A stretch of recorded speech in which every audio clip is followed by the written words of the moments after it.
There are many preconceived notions about what defines Satanism.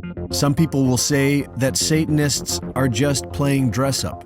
Some say they sacrifice children, and others believe they have magical powers. But the truth is much more simple. Most people will agree that Satanism is the antithesis of Christianity. So first we must define what Christianity is. In a sentence, Christianity is the impulse to express brotherly love towards our fellow man. Satanism does not have that impulse at all. In the most simple terms, Satanism can be described with the pop culture phrase, pimps and hoes. If these words upset you, good. We are talking about the nature of evil. And if it makes light of it, even better. These animals are nothing to fear. While the rich and powerful Satanists want you to believe they are witches and warlocks, they are nothing more than pimps and hoes, cannibals, feeding off other people like predatory animals. Completely devoid of the impulse for brotherly love, Satanism is base-level animal tribalism, an animal hierarchy comprised of the pimps at the top, the hoes they control, and the tricks they both exploit. This is the law of the jungle, which has existed for millennia. A survival of the fittest, dog-eat-dog world, where the nice guys always finish last. It is the patriarchy that the anti-Christians claim to oppose, which makes no sense, because we are only able to transcend this ruthlessness with the Christian impulse of brotherly love, where everyone is equally welcome. There is much talk about a battle being waged between good and evil, but this sort of simple black and white duality only exists in our mind. In reality, what's going on is a balancing act between our spirit and our body.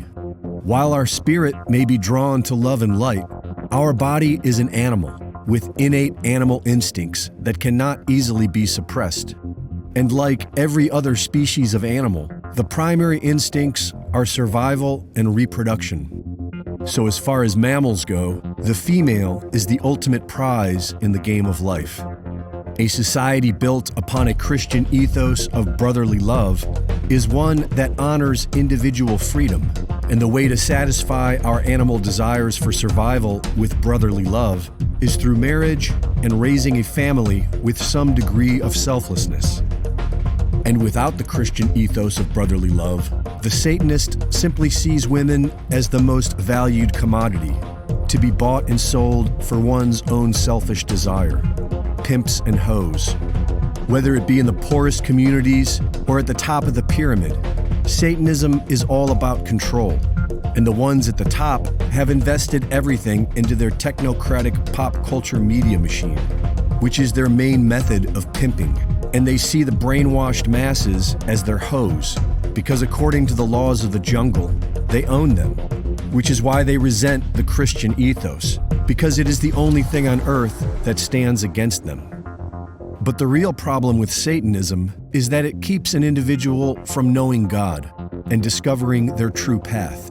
Our free will allows us the choice to either transcend spiritually, which requires a personal relationship with God, or descend into the animal kingdom and forever remain a beast, which is what the pimps and hoes are ultimately selling. But we don't have to buy it. Satanic influence has always been with us, and it is nothing to fear.